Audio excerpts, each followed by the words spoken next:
in Appalachia. Thank you. I'm the director of the Appalachian and Pennsylvanian Sustainable Business Networks. This is relatively new stuff. So we're still trying to figure out exactly what we're supposed to be doing. So this is kind of very helpful for me, these kind of breakouts and roundtable discussions. So very excited to have the conversation. I'm going to be kicking it off, and then April, I believe, is here, is going to kind of moderate the rest of the sessions, and it'll just be an open dialogue between all of us, and hopefully we get some good thoughts and some good conversations. So I will open up the Mentimeter. Hopefully, there we go. And you can join. There's the code at the top. So if you want to join and start putting in your answers to this question, I have 3. So we'll go pretty quickly, and then that'll help us launch into a conversation. Can you share the link, Lou? I can try at least.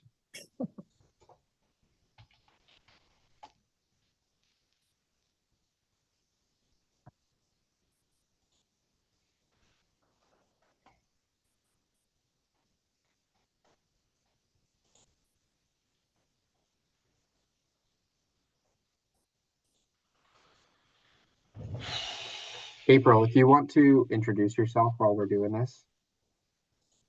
If not, that's okay too.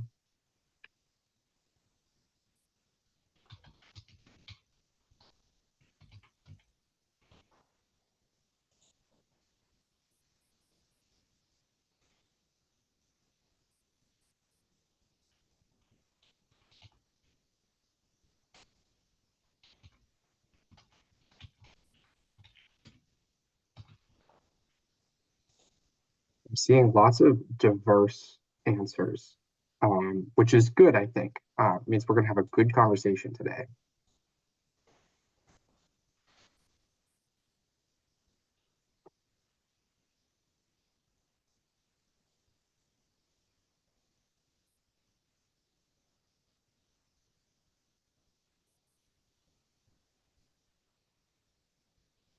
Starting to slow down there. Yankee efficiency, love that. Awesome. All right, I'm going to move on to the next one. I believe you can still go back and add to it if you'd like, but I feel like it's a good set of responses now. Oh, if it'll let me go to the next one. Yeah, it did. Cool. So what organizations come to mind when you think about circular manufacturing or sustainable manufacturing, or really circular economies in general? Just what organizations in Appalachia or nationwide that would you associate with these principles? I'll give it to you.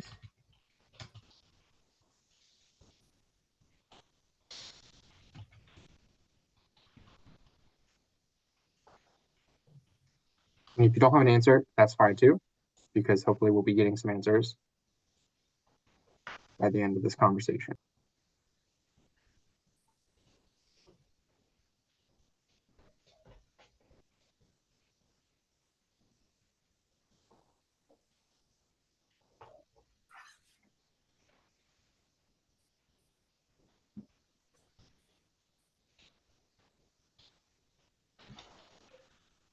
A lot of these were ones that I expected, like Ellen MacArthur. I was hoping someone would put coalfield development because I think that makes sense. But some of these I haven't even heard of, and I do this pretty regularly.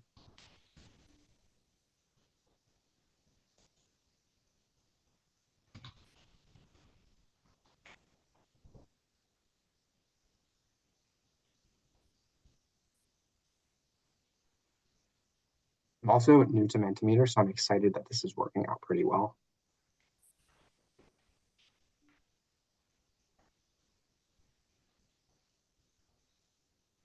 Ben & Jerry's, that makes sense. That's a common one. Patagonia is also a big one.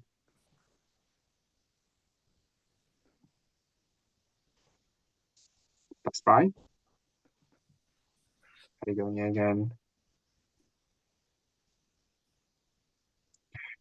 I don't know who put the eco-industrial parks, but I would love to hear when we get into the conversation if there's any specific parks that you're thinking of, or any organizations around eco-industrial parks that you might know about? Because I think that's a big part of this conversation.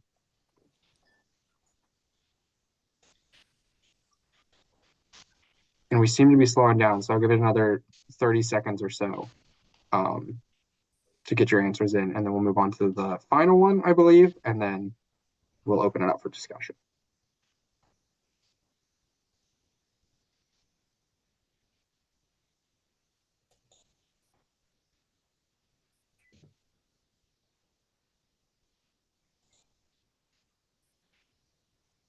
Okay, move on to the next one.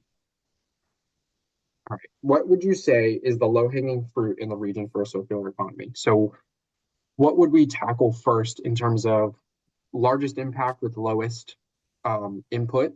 What would be the first thing that we should tackle in order to have a huge impact in our region? And I'll say the Ohio River Valley portion of Appalachia.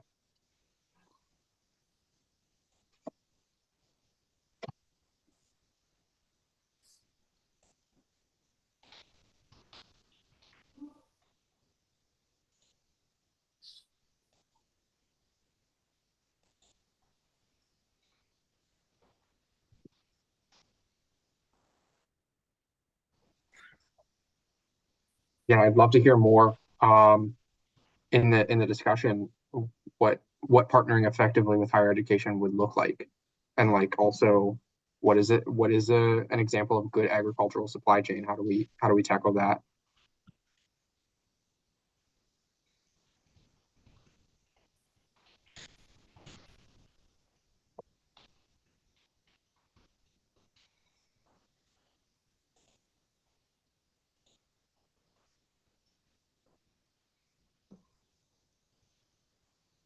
Well, I tried to put hard returns between my three, but I guess it doesn't like that. It doesn't seem to like my answers either. That's strange. Did anyone have any problems with the last one? No. Yeah. Okay. This is my first time with Mentimeter, so I'm not sure why or why not it would work. It seems like some people aren't having trouble, so No, it worked. I made it so it was like three distinct things, but then gotcha. smushed them all together. I'm being fastidious. Well, at least you got it in. This is going to help inform the manufacturing action plan going forward. I think some of them we will actually include in there. Amanda's going to be taking care of that, so this is helpful for that. Also, super helpful for my work. Not sure how to get in on it. I put tourism. I put the link in the chat. I don't know if that's the problem. I don't know if that's helpful, but if you put it in the chat too, we'll also take note of those. Thank you.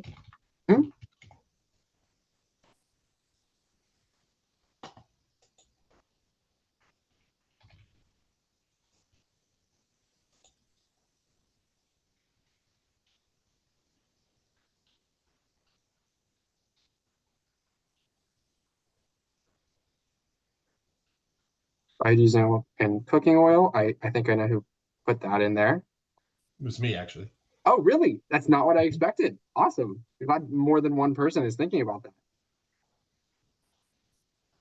I'm gonna encourage you, and I think Dan Little's on this, to talk about that some. Actually, it was Chris Clamp who put the biodiesel in. Oh my gosh, we have 3 people. We're gonna have a great conversation.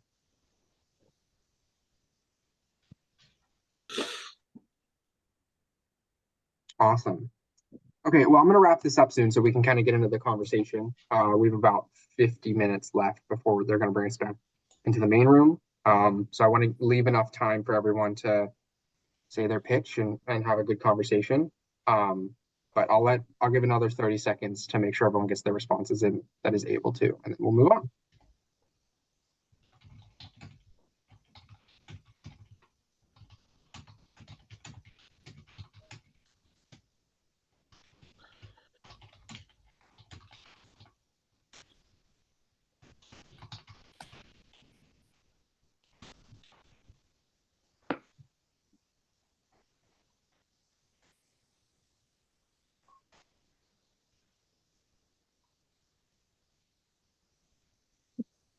I'm going to move on. I don't think I have any other questions. No. Okay.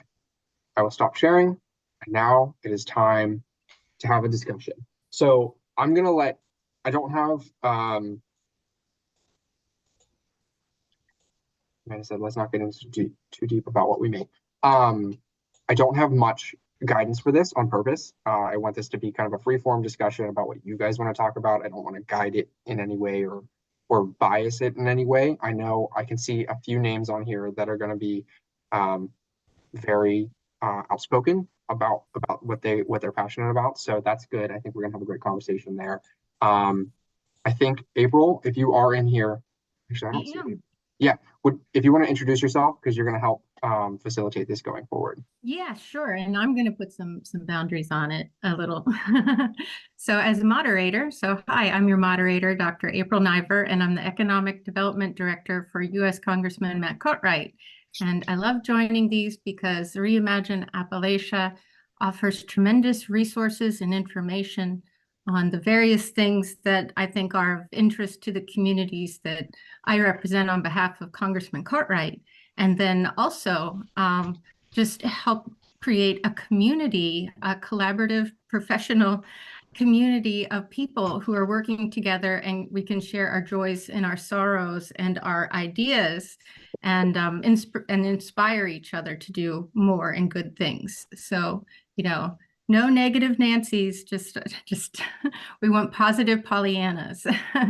And, there's no need to shut other people's ideas down as they're talking, as can happen from time to time. And I'll say, try to keep it to 2 minutes or less in your speaking, just because, we only have about probably right now 48 minutes. So just keep it as brief as possible. And I may call time on you if you go over. Okay, so if it's super fascinating, maybe we'll let you go to 3. But just keep it brief and be mindful that other people also want to share what they have. So thank you very much. Thanks, April. So does anyone want to kick it off? I know it's always weird going first. Patty? Thank you so much. I'll keep this brief. I think as we're looking at setting up a circular manufacturing system that is local and made in America, we really need to look at how we recapture and repurpose the end product. I know there has been some pushback in Congress at attempts to do manufacturing responsibility for production products, but I think it's really a key feature to making circular manufacturing work. If we're going to be doing manufacturing in America, we cannot be going from raw material to trash as fast as possible anymore. So I welcome any ideas any of you have. I don't know who is looking at the requirements for that or setting out the standards, but I think it's something we need to spend some attention on early on in the process. I have a suggestion. In Europe, there's several initiatives now to partially support repair shops in cities. And if you partially support repair shops, it builds the capacity for craftswomen to do repairs, and people are more willing to use their money to repair something rather than buy something new. Jordy, you have your hand up. There's a lot of skills in Appalachia to do that. Oh, yeah, no, that's great. I mean, you wanted us to focus on the ecosystem, right? Not the wind stories. Is that what you said, April? Yeah, well, and the circular economy and any ideas out there, and just stay positive. Okay. Well, I'm really positive about the possibility that we need to sometimes do the hard work of talking about, of internalizing costs. Like I've studied economics, but I was never trained as classic economics, but it's always talked about externalized costs, right? And I feel like that phrase even sounds like it's an extra thing, right? Like the cost of waste, the cost of pollution, the cost of human impacts. And in a way, I sometimes feel like you know, if we actually had systems to re-internalize the costs, and nobody wants to talk about this because it might affect prices, but that's one of the things we need to talk about. We can only go so far relying on like these amazing kind of pilot projects, but if like the fundamentals of the economic system don't change, and externalized cost is always like an extra thing, you know, basically your externalized cost, if you're a business, is an internalized burden to me. I mean, I'm sort of a broken record because I work in environmental justice these days, but you know, one person's profit margin is another person's, or I should say, one company's profit margin is often another person's environmental burden. So we got to address that. I hope that's not negative, April. Yeah, that's excellent. Thank you. Thank you. And Jacob. Totally agree on all those points. And so for us, this is a topic that is usually the least, if you were to rank topics in rural coal impacted communities, jobs is number one, healthy food is number two, housing is three, like it's at the bottom. This topic is at the bottom of a lot of communities' priorities list because there's so many other Maslow's hierarchy of needs that need to be addressed before you get there. And also, we feel like in our coalition that we don't have to wait for all those things to be perfect to start addressing that. But how do we also meet communities where they're at is the important thing. We don't just want to wait and say, well, you have to have citywide recycling before you can collaborate with us. You have to have X in place before you can collaborate with us. So we developed which Jordy rightly called me out for promoting multiple spamming in the chat. I'll put in the chat one more time here. The answer to that was our reuse corridor. So basically, who's doing what in the region? We can't make a recycling center for every rural county. In fact, rural counties are losing their solid waste authorities. They're shutting down from a lack of taxpayer base that's leaving the region. So how do we look at what does exist, connect them together through logistics and collaboration, and collectively pull down funding to build that infrastructure back up? So this was started through a technical assistance grant through the Appalachian Regional Commission, which turned into a power grant for $2 million to build out some of the infrastructure, hire some of the staff, build out some of the routes, buy some of the trucks, buy some of the equipment to start building that foundation of collaboration to where now we do have citywide recycling in the second largest city in West Virginia that's never had it before. We do have the state's first industrial composting facility that it never had before. We found out quickly that there was legislation against industrial scale composting that we didn't know existed, and we were able to work together as a coalition to change that legislation. So it not only helps build your capacity collectively, but it adds validity to you as a small organization that you have this network of 50 different other organizations that are supporting your effort, and it helps us in fundraising as well. So the last thing I'll drop into the chat, if you're interested, we realized, okay, that's one thing to just sort of do work together. We need to continually meet together and iterate this process. So there are working groups. So I just put into the chat here the Central Appalachian Network Working Group for us to brainstorm and proactively work on funding opportunities together collectively and meet monthly virtually through Zoom. So that's how we're trying to build an ecosystem around it. Each person has their own different priorities or what they're focusing on, and that's okay. But we want to be the tide that sort of supports all those boats so that they can start pursuing those opportunities. And I'll stop there. I have another suggestion. Okay. Yeah, and that is that often university students and vocational training center students they do projects, and many of them are interested in the circular economy. And so local Appalachian organizations can get very low cost innovation work done by university students and vocational training school students that can do innovative work to build up these circular material flows where the cost of starting a program would be prohibitive. And these university students, they need to do these projects for their education. Okay. And Dan, you have your hand up, and then I'm Yes. going to ask Tom Trite to be ready to speak next. Okay. Yep, I was going to put my hand up. Okay, good. So one of the things, can everybody hear me?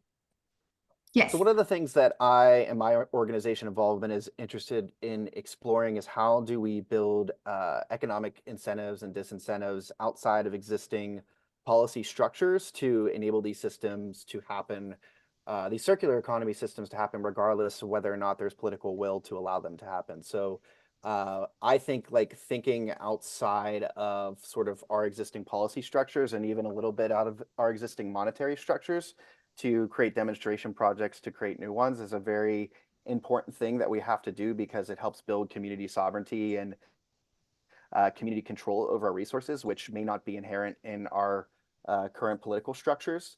And we have a sort of pilot project that we did at Involvement called the Hazelwood Food Recycling Site, where we did this with food recycling, which we're calling composting, and then using the compost to grow excess food. And we're hoping to take this to a larger level with a vegetable oil recycling project that we're going to be turning into electric generation for transportation in Penn Hills. So I just wanted to add that to the conversation, because I think sometimes I think we can get too mired up in sort of the existing political structures and the existing economic structures, and we have to really, it's an imperative that we do this no matter what, and we gotta do it by the means necessary to do it. It's fascinating. Thank you. Okay, Tom. Okay. Hello, everybody. This has been a great program. I'm glad you recommended this, April.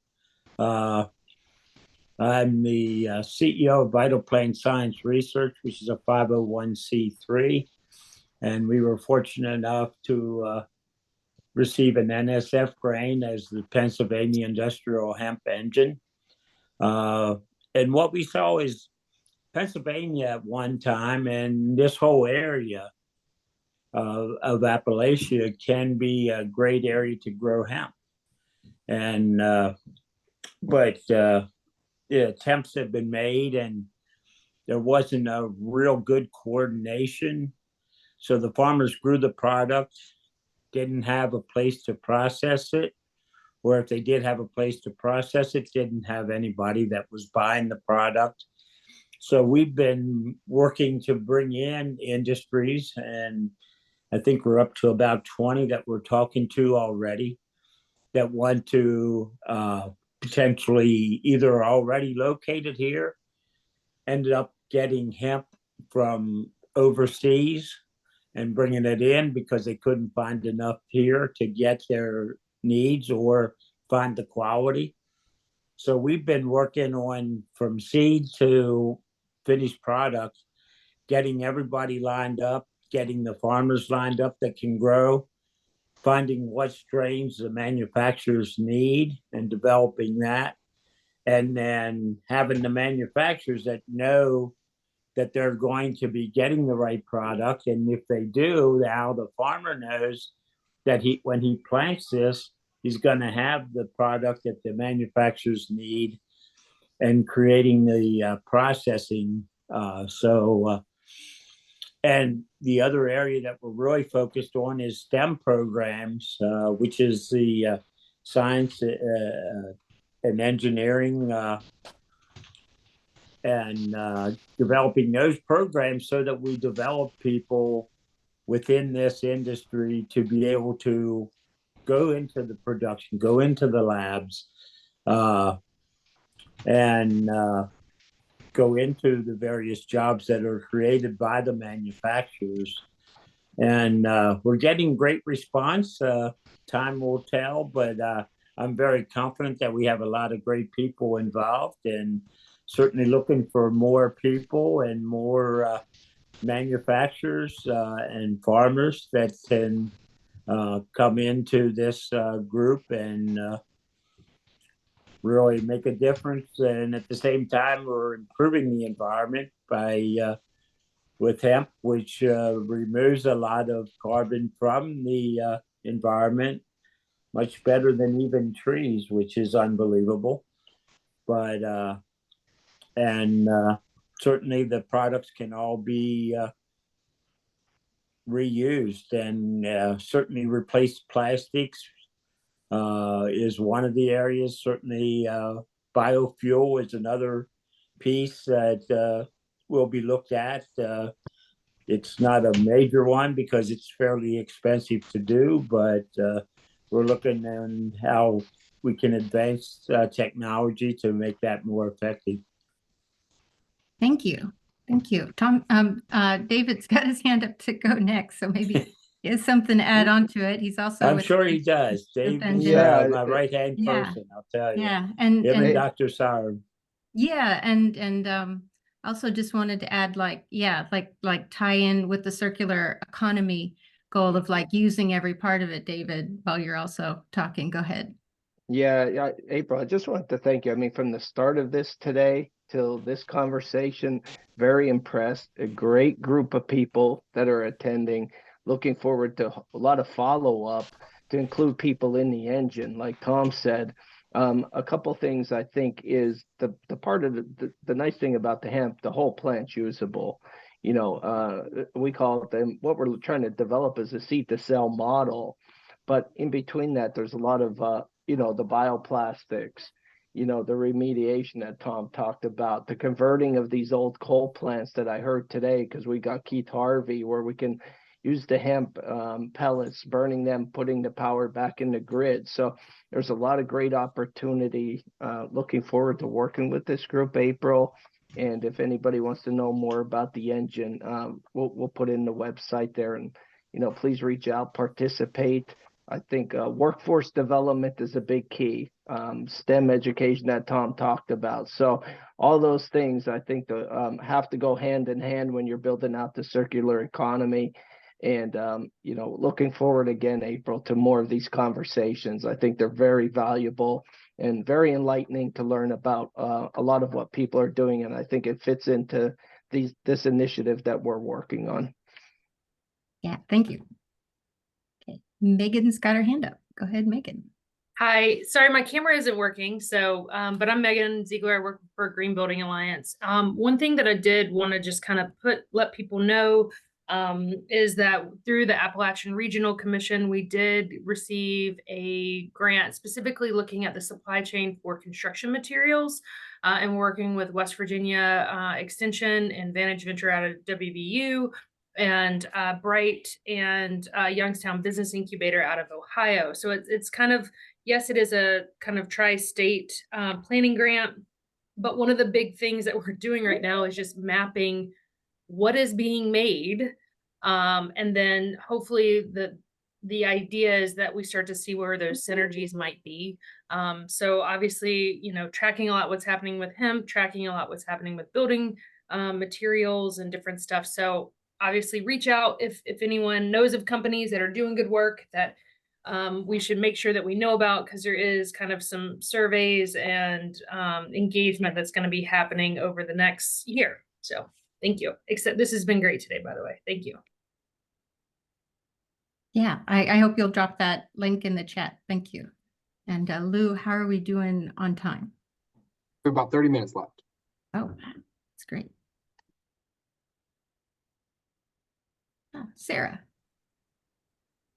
Hi, thanks again for this today. It's terrific. I'm with PASA Sustainable Agriculture. We represent a bunch of farmers who are moving into the realm of forestry as well. And one of the sort of related issues that have come up is this lots of low use wood that either is you know, falling branches in cities and there's no way to get rid of it or collect it, and construction wood. These are very valuable resources, but they basically go straight to the landfill and they're costly to dispose of. And they, you know, it doesn't help with climate change. They send carbon dioxide in the air. So we need to do something more thoughtful with this resource. It's very akin to composting, and part of it is sort of this idea of having the resources, federal or state, to manage the flow of this, to repurpose it, to turn it into biofuel or all kinds of things, biochar for improving soil health. There's an awful lot of potential uses for low use wood that, you know, it's not going to end up as a building material. The other problem is regulatory, and I think this is probably a commonality with a lot of these streams. You know, it's regulated by the state Department of Environment as a waste product. And that really limits what municipalities and townships can do in a creative sense. So just throwing it out there as an example of where just providing infrastructure isn't enough. We're going to have to tackle it with some changed regulations. David, thank you, Sarah. Go ahead, David. Okay, yeah, my question is, so is the idea behind this group, is that this group will be a sort of group that has some kind of lifetime, and we're kind of a working group about the circular economy for Appalachian and for ReImagine Appalachia? That had not, that was not necessarily our thought, but when you put that in the chat, got me thinking, you know, that we should talk about what are the next steps of this? How do we continue this conversation? How do we continue working on this as a group? So I'm open. I think we should be open to ideas of what that looks like. I don't think that's a bad idea at all. And whether it's a ReImagine working group or something a little less formal, we can figure out later. Yeah, I'll note here that the manufacturing committee, which is an existing group with ReImagine Appalachia that Amanda Woodward hosts, like this would be a great subgroup to have have people participate in that and then work separately and report, I guess, just to add that on. And it's definitely a really popular topic. So Kara. Hi, I'm from Carbon County in Pennsylvania, where a lot of the anthracite started. And one of the unique things in our community, and it's not so much of manufacturing, but more of the social aspects, is in our areas, they repurposed for tourism. So I don't know if it fits in the conversation very much, but we have the No. 9 Coal Museum that is open and is a tourist destination now, where people can come in and actually ride the carts and learn about what the coal mining was. But also it really invigorated small businesses and allowed Jim Thorpe, if anybody's familiar with Jim Thorpe, Pennsylvania, to really open up and become a small business hub and a tourist destination, which has become a good problem to have in Jim Thorpe. They successfully have created a bed where they have too much tourism to a point where the economy is actually flowing really well, but now they have too much influence, which eventually is probably going to have to advance to the other local areas around to take the runoff. So because Jim Thorpe is overflowing, now we have areas like Lehighton that are growing and starting to be a bed for jobs and different small business industries. And it's not a circular manufacturing, but just another angle perhaps to consider as far as how do you leverage the atrocities that have happened. How do you create awareness while creating a destination for people to move forward? And I'll just say hi, Kara. I think you were once a part of Congressman Cartwright's district and came to some of his events. So I absolutely did. Yeah. Thank you. I'm glad to see you here. Yes, we got a great network growing in Pennsylvania. Good. Love to chat with you more. Yeah, thank you.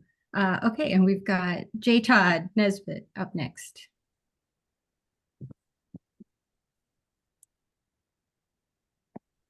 Hi, folks. Is my speaker working here?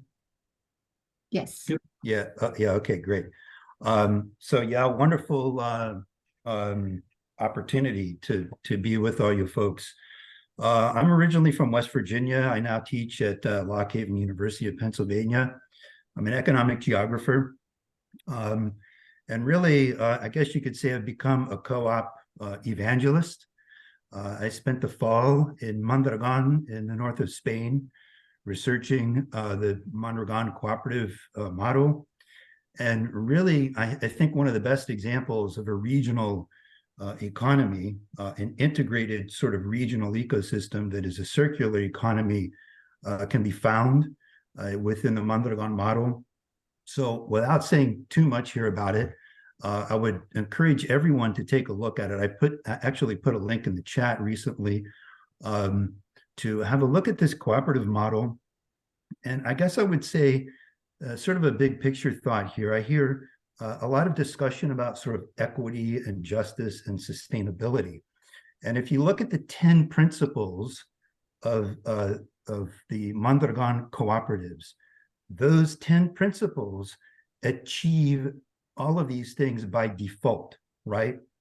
The primary emphasis of worker-owned cooperatives within the Mondragon model is the creation of jobs.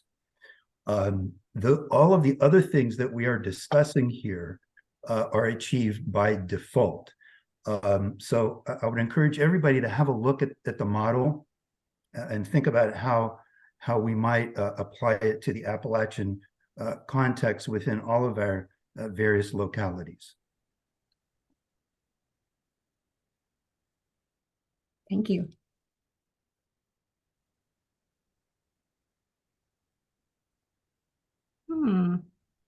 So, Lou, would you like to give some perspective now?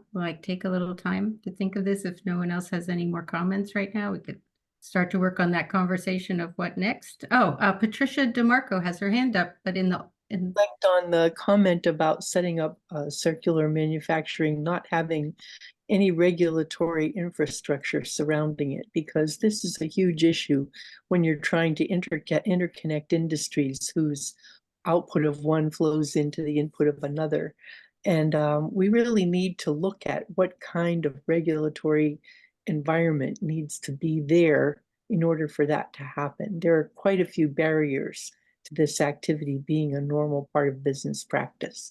You have to either become a utility company or set up some sort of a cooperative management firm. There aren't any really good rules or guidelines, and no one's really seeming to be in charge of that aspect of this, which is a huge barrier.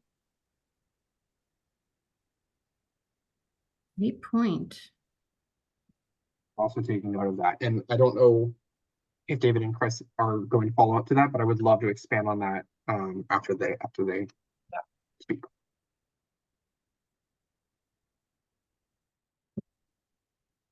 Did I go, Lou? Yeah, go for it. So I just wanted to, in response to the earlier comment about Mondragon, just to say that I think Mondragon's a great model. I worked with a colleague, Michael Peck, on a collected edited work that came out earlier in 2023, and it outlines and updates a lot of what is going on at Mondragon today, but also shares examples from within the US as well as Korea, South Korea, and the UK, where people are taking lessons from and adapting the model there. There's also lots of good work learning from Mondragon's example that's happening in other parts of Europe as well. The challenge, and I'll be happy to share more tomorrow in the discussion of cooperatives, but one of the challenges we have here isn't so much about seeing the value of it as a model, but recognizing that there's an uneven playing field in terms of tax parity and the development of cooperatives as opposed to ESOPs that we've not been able to resolve at a policy level. So I'll end there for now. Yeah, thank you. David, did you want to go? A quick response about having the primary goal being the creation of jobs is that works on those aspects of productive labor that are valued by cash in the economy. But there's a whole sector of productive activities, for example, homemaking, that is not paid for in people's lives. And that like homemakers don't get paid for what they're doing. But they do some things that are extremely fundamental, like raising children and gardening and things like that. And so the circularity has to take account of that shadow work that isn't paid for. Yeah, absolutely. I think we talk about like family wage, we talk about, you know, equitability and stuff like that. And I think that often gets left out of the conversation. So great point to bring up. So I want to go back to what Patty was talking about because I'm currently writing a PA playbook. So I'm very interested in this. And I want to go back to my previous question and kind of apply it to this. What would be the low-hanging fruit that we all see in terms of regulation? And I'll say regulation very loosely because I know a lot of the problems are with, you know, the speed at which regulation happens or the speed at which something is able to be completed, like a project or whatever it is. So what would be the low-hanging fruit that everyone thinks about to try and tackle first in terms of regulation, either at the state level, federal level, local level, like whatever it is, that's going to be most useful in creating a circular economy?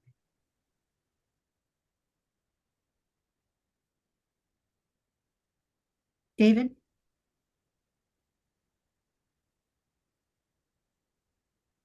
You're on mute if you're. Yeah, you're muted. Okay, a local or statewide take back schemes. Maybe a take back scheme, even if it starts locally, could spread. Could you elaborate on that for some of us who don't necessarily know what that means? Well, a take back scheme, like let's say, if to find those things that are made locally and bought locally and used locally, to map that out. There are for sure things like that, like let's say agricultural goods or goods within, like let's say, a local hemp economy. If people are incentivized, at least in the beginning, to take back and repair or take back and recycle, you know, I think it'll create jobs and it'll incentivize people to think circular. Like composting, like I guess if it's local ag, and then like also from restaurants, like, yeah, I can give examples of like a local composting program that was set up using EPA dollars in the town that I live in, for example. And yeah, okay, that's a cool idea. Audra. Hey everyone, I'm Audra from the Urban Manufacturing Alliance. I direct our capital and our policy program. And so I just wanted to respond, Lou, to your comment. I think the first thing nationally is just the Biden-Harris administration's focus through the EPA on food loss and waste. And a lot of you have talked about this, whether it's composting or finding ways to, you know, really use food more closer to home, doing local growing programs, et cetera. There's various incentives and money around that. Backing up from that, as I'm from the Manufacturing Alliance, and I run capital programs, I think too, there's a lot of momentum right now around connecting the CHIPS and Science Act, the Inflation Reduction Act, the State Small Business Credit Initiative, which is a funding mechanism, to manufacturing that is climate and future focused. So I know that's a lot of words and kind of vague, and I'm sorry if I used an acronym in there. But UMA is really looking at where these all intersect to really support manufacturing that is circular, that is regenerative, but also has a funding mechanism and is tied to these programs.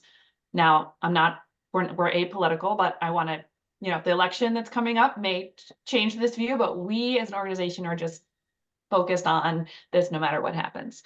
So welcome off conversations. We don't have time to talk about this now, but I totally welcome a conversation about this through a UMA platform, and I can bring it back to Andrew and Tanu if we want to pick that back up. But thank you. Please put a link in the chat for your organization. Yeah, especially if they have a site specifically on the intersection. That's awesome. Yeah, thank you. And I put a link to the EPA's is it food to bin grant link or something close to that. Yeah, in the chat. Okay, awesome. Heidi. Hi, this is such a fascinating conversation all around. So I work for the Pennsylvania Technical Assistance Program through Penn State University. And we work with small to mid-sized manufacturers on decarbonization efforts, energy efficiency, pollution prevention. Our organization's been around since like the 1960s, I think. And so wearing that hat, I think it would be really important to maybe have some really in-depth listening sessions with manufacturers so that we fully understand from their perspective what the barriers might be from a regulatory or a supply chain, process related, economics, per sector, so that we can move forward in identifying with their partnership, then like looking at what those barriers are, what do they see as the levers, and the motivators to move beyond those barriers. Because, ultimately for this to be successful in any way, shape, or form, and we need to have the manufacturers sort of at the center of these initiatives, and have their voices and concerns kind of lead the charge. Would you say that's a research project? Interviews? Or? I think it would be an amazing research project. Yeah. So Heidi's are you at PTAP, the Penn State Technical Assistance Program? Yes. Yeah. So yeah. And I'll just note, like with the state of Pennsylvania is going like Amanda, those meetings with the environmental justice folks, and how they're now having the reduce industrial emissions plan. It's RISE. Oh, strategic something is in there. Industrial strategic missions something. And so PTAP is like one of the groups, like checking in with them to help bring the industry folks to the table. And I know I've been encouraging industrial people to raise up their voice to the DEP to say like exactly how much money they might really need to make sure they get an adequate incentive to help them, because it's going to cost major bucks for them to do that. So thank you for raising that point here. I think specifically to do zero waste plants, or to do what exactly? Reduce just their greenhouse gas emissions. Oh. Yeah, so it could be, carbon or methane or other things. And then the EPA recently put out one about the food waste, which I put one of the links in there, because methane, like if food going into our landfills creates methane. So they're like, we really need to work on not putting our food waste in landfills. Yeah, just to tie that up. Okay, Sarah, thank you. Just real quickly, you guys were asking for sort of the low-hanging fruit, and I had the chance to work with a group called Circular Philadelphia. They're a wonderful group, and they took on the challenge of during the pandemic, there were so many people buying takeout, and they had these containers piling up, and this plastic was going to the landfill. And it took one conversation. I mean, I'm simplifying this, but they found somebody who was sympathetic, not only as a restaurant owner, which was key, but somebody in the Philadelphia City Council and their health department who were willing to work with them and said, yeah, this is a problem and we can fix this, because there was a sanitation requirement and a regulation they had to change. And this group got that change approved in 3 months. So I think the potential in cities and local governments is much higher than we might think for real change. I will say, as a recovering state employee, that regulation change takes a minimum of 2 years and is often 4 or 5 years. And that's, if it's all going well. So it will require some patience, but it is possible.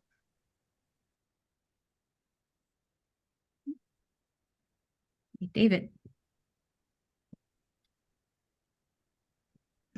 So I just wanted to mention to the state of Pennsylvania, when the state of Pennsylvania goes into that meeting, that listening session with industry players, I would suggest that you want to go into the meeting equipped with the knowledge of the best practices globally and the state of the art when it comes to circular manufacturing. Because some of those manufacturers you meet will say it can't be done. And so equipped with that knowledge, you'll be able to say, well, actually it can be done, and it's being done here, and people are making money in these and these places by doing this and this and this. So, you know, it's important to acquaint oneself with the state of the art. I would love to start, not to cut anyone off, but I would love to start switching over to like action items and follow-up in the last 8 minutes here to see if anyone has any ideas of how to move forward and what we should be doing as a team to make this all happen.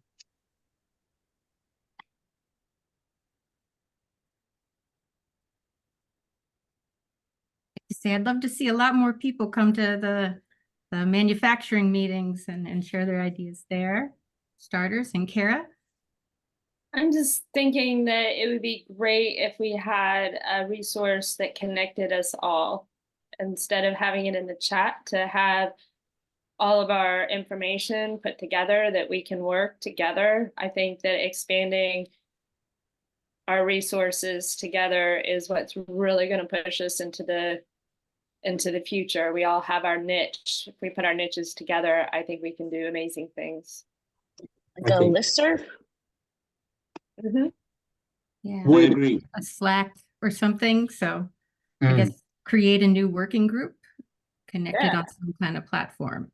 I will say something Amanda and I have been talking about is kind of revamping the manufacturing working group, just to be a little bit more expansive and invite more people to it for exactly what you're talking about. So I think in the next couple of weeks, we will be having something like that, but also the Appalachian Sustainable Business Network is trying to do at least part of that. And so I think having sort of a connective map almost of what everyone's doing and how it connects to what everyone else is doing would be very useful for making that happen, and who the point of contact is within that organization. So I think that's worth looking into if that's what you're talking about.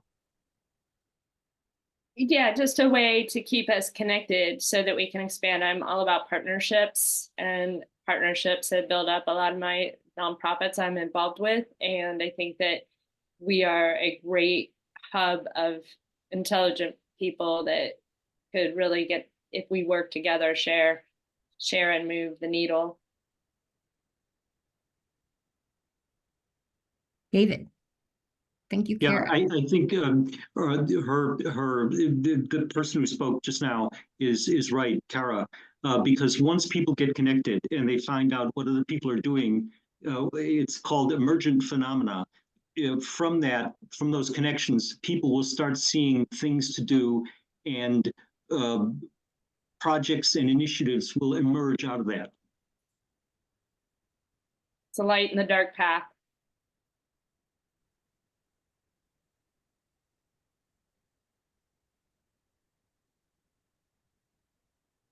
How many people here have used Slack? Put your hand up. Versus alternatives as well. I would love to hear. Yeah. We'll start with Slack and then we'll work out. 1, 2, 3, 4, 5. Okay, I meant the little yellow hand, but I'm seeing them go up. But if you don't have your camera on, I can't see your hand. Does Slack require a paid subscription? No. 7, 8, 9. I'm willing to learn. Yeah. I'm seeing about 11, I think. I've gotten really frustrated with Slack because of the pricing or the restrictions on the free accounts. I mean, I've used this extensively. The pricing got really out of hand, and the free stuff was 30 days, and then they started deleting your content. So be careful about what platform you pick, because they are full of unwelcome surprises. There's a lot happening on Basecamp around here. Yeah, well, we have about 1/3, I guess. I mean, we have like less than half, like 11 to 12 out of 35 who had their hand up. So what else are people using? So I will just throw in there that, I mean, I don't know about ReImagine per se, but the American Sustainable Business Network has a paid subscription to it. So like we could potentially host it under that, and that would work. But if other people prefer Teams or I've heard people using Discord, and they really like that. Google also has a feature for like chat functions, like a group chat kind of function. So there's a bunch of alternatives. But I guess we don't need to decide this. Can I chime in here? ReImagine Appalachia, we have listservs.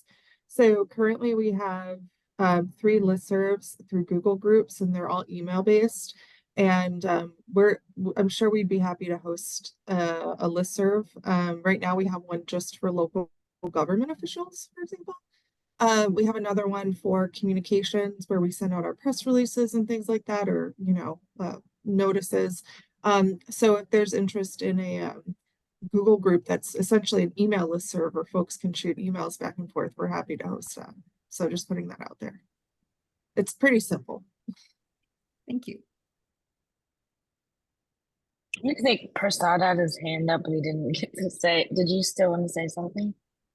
Yeah, I agree with all the comments. These are all very valuable.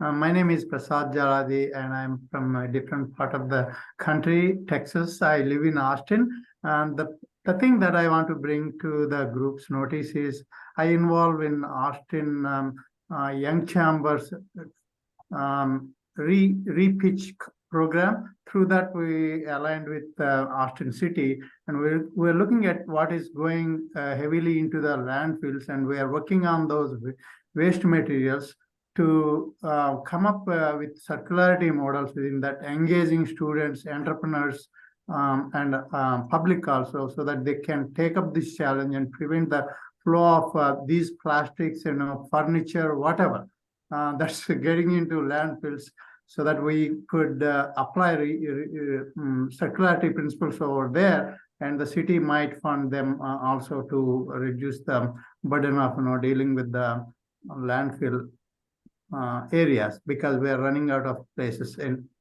so far. So just want to put that out.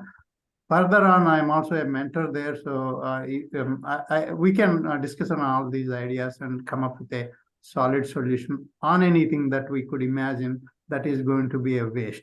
Thank you. Thank you. It looks like we're going to be taken out of here in like 46 seconds. Yeah, so thank you, everyone. Thanks for coming. This was super helpful. I have a lot of notes and takeaway for this, and I have some follow-up conversations that I'll be reaching out. So we will be having a debrief after this. Amanda and I will be facilitating that. So if anyone didn't get to say anything or has some final thoughts, there's a chance there. And also feel free to reach out to all of us. I'll throw my email in the chat real quick, and I'll do it in the main one as well. But for coming, this has been super helpful and really good conversation.